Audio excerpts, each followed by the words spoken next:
What is up? It's MTG of MTG Reviews, and today we are checking out the VW Golf GTI. So this is the Polo GTI's big brother in every way, actually. You get more car, you get more performance, you get more girls for sure. That you got. So this is what's coming up on the video.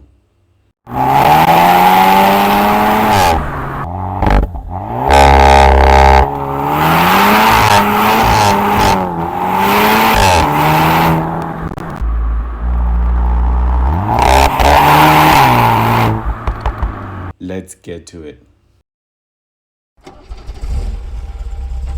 So let's break down the exterior first. So this car is a looker. While some may say the Golf 7 looks better, I call cap on that. I feel like all what car guys do is to hate on any new car that comes out.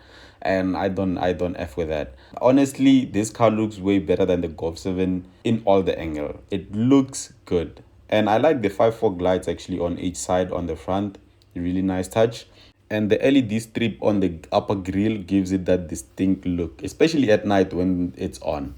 And the side, nothing is crazy here. It's just a recognizable Golf silhouette. It's typical Golf. It's nice. It looks nice. But my favorite part about the side is the wheels. These are the Adelaide wheels, which are 19 inches, and they are an optional extra, which is gonna cost you 13,000 rands. And yeah, I think it's worth it. They really look good. And finally, let's go to the back. The back really looks modern. What I like is the tail light design. This design is top tier. They really did something with this. And we have the GTI badge just under the VW logo. And up top, we have the sleek looking spoiler. I really like it. And to close it off, we have dual exhaust pipes, which sound beautiful. It really is a good exhaust system. The problem about it is that you can't hear it from the inside, but yeah, it really does something outside. Okay, now before we get into the interior, can you please subscribe? And thank you to all those who subscribe already. We have over 4,000 subscribers right now. Now the goal is to reach 5,000 by next month, in which, yeah, it's quite asking a lot, but then I trust you guys that you will subscribe, and we can only get there by you subscribing. So yeah, just press that like button, that subscribe button. Yeah, it means a lot to me, and it's totally free. Thank you so much. Getting inside, this is the dashboard. This is how it looks, and this is the whole layout. First, let's start with the steering wheel, and we're gonna get through the whole dashboard, and then we'll finish up with the infotainment system. So how it looks, the steering wheel is the capacitive touch one. These are not real buttons. You can't, like, if I zoom in, you can see, like, you can't press them down. So it's touch sensitive buttons, in which they went back to real buttons because no one really liked this. It's not really intuitive. It's not really good interaction with the driver. You don't really feel anything. And then sometimes when you're turning the wheel, you might just touch it. So not really good. Not good. And then GTI branding here. This is a quite look on the looks. This actually really looks good. And then these ones are capacitive buttons as well. They look really nice, but then to use them is not really nice. And then we have the screen, which when you wait, let me switch it on and off. I'm gonna show you. It shows. Nah, it's not showing now. But then we have the Harman and Kardon sound system in this car, and then getting down here, the transmission tunnel.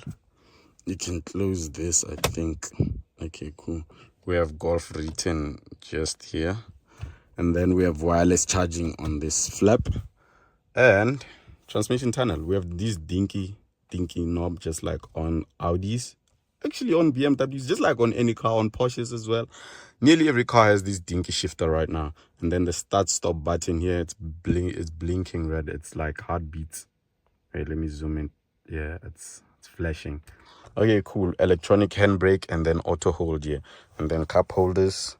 Our 12 volt outlet, which you open something like this, right? Okay, cool. What's this for? It's for cup holders, I think. And then here you have your storage space, center console. So getting into the infotainment system, this is how it looks. Not the best, but then it actually is nice. So for settings, wait, let me go to, how do you go home? I can't see everything because, okay, home button is this one. So this is how it looks. Excuse the sound because it's really quite bad right now. But then, as you can see, these are the applications, and then this is the map. This is the home actually look of it, and then here we have other widgets. So let's go back to this. So the telephone, we all know that's where you get your contacts, everything, the people that you recently called, all of that. Radio media, let's get in there, where you select your radio stations, and then you can change it here to AM or FM.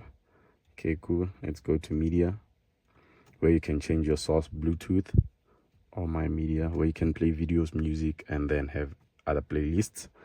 Let's go back. Navigation is the map, in which most people don't use. Most people actually just use Android Auto or Apple CarPlay, which you actually have through App Connect here. We all know how it looks. Android Auto here. Okay, go back, and then we have sound. This is where you change the sound system things. So you actually won't see this screen because it still has like as you can see, a protective film. So I won't remove that because the owner didn't remove it for a reason. So it's actually gonna be quite hard to see everything with my reflection because I'm wearing a white t-shirt. But then, okay, you can change sound focus. This is basically, wait, is it a fader? No, it's not I think, okay, a fader is this one where you can like dial it by yourself. So this is a sound focus. You can set it to the driver or all of the people in the car. Let's go back. Background, I believe this is where you change your colors. You can have mood lighting. Well, you only have them when your ignition is on, and now it's on. So you have infinity, which changes to orange, and then it changes, as you can see here, there's the mood lighting. You won't really see it well because it's during the day, but then it did change. Or eternity, in which I believe is where it was, into green. And then we have desire, blue, euphoria, red. Okay, quite matching. And vitality is yellow, and you can have individual ones in which I don't know how you do it, or automatic, where it's gonna set by itself, and it's set it to blue right now. And digital gauge cluster, this is how it looks, and then this is how you page through it using these buttons on the steering wheel, these ones on the side. So when you press this one, it changes, as you can see, and you can go down, and then yeah, you can change the view as well. Quite nice interaction. The sun is really beating me down right now. It's so hard. And then okay, you can go back.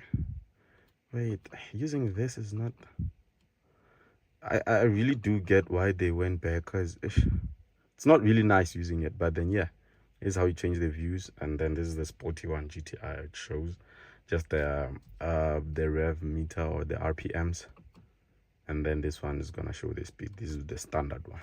So yeah, quite interesting. And we have heated steering, quite nice, very nice. Wait, let me see through the climate control. Do we have cooled seats? It doesn't have cooled seats. Nah, it doesn't have cooled seats, I think. Oh, I can't find. Oh yeah, actually it actually does. Cool seat and heated seat here for the passenger and driver as well. So yeah, quite a nice interior. Nice seat as well. Nice, very nice. And then at the back, we don't really have much space here. I don't think I'd fit well. And yeah, actually, let me climb to the back and show you the space that I'd have. So the back seat, let me show you how I fit in here. Not bad, but not great. As you can see, my knees are touching here. So it's okay, not bad, not great. We have pouches here where you can put your phone, and then we have one big one down here, and then we have them on the passenger side as well, and we have one big one there. And then automatic windows here, fully automatic. And then for amenities, we have this handrest, and then we have couple of these ones for the small Red Bull. And yeah, we have air vents as well. Quite nice, quite clean. Okay, the part that you've been waiting for, the performance of this car. So this car uses a 4-cylinder turbo engine, providing 180 kilowatts and 370 newton meters of torque, which can propel this car from 0 to 100 in 6.2 seconds.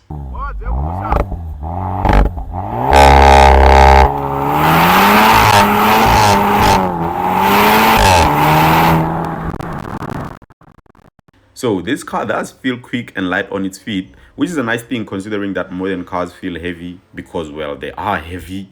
However, this car's biggest enemy is that it's a front wheel drive. It really struggles for grip when launching, and that's because it pitches a lot, resulting in front tires losing grip in the process. And another thing is understeer. Yeah, obviously you do get understeer. It's a front wheel drive, and then the engine is not really mounted properly for like taking corners like that. So I'd suggest not pushing this car in tight areas because it might end bad, and because it's light, so it's easy to understeer like that. But overall, I really love this car and the suspension tuning as well. I mean, you know, VW, they always nail suspension tuning. So yeah,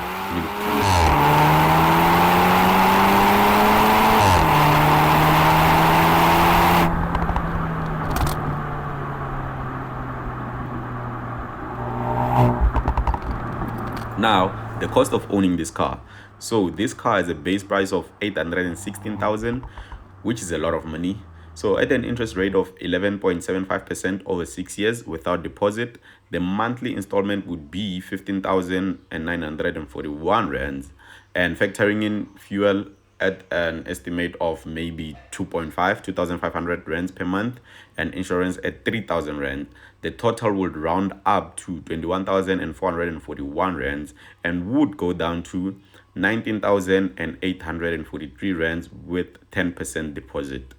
And bear in mind that these are just rough estimates. Your rate might just be way higher than this one. So yeah, make sure that you keep that in mind.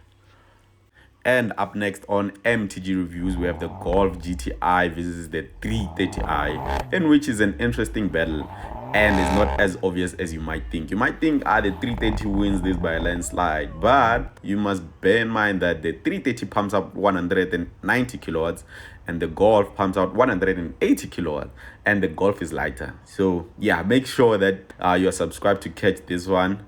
Danko.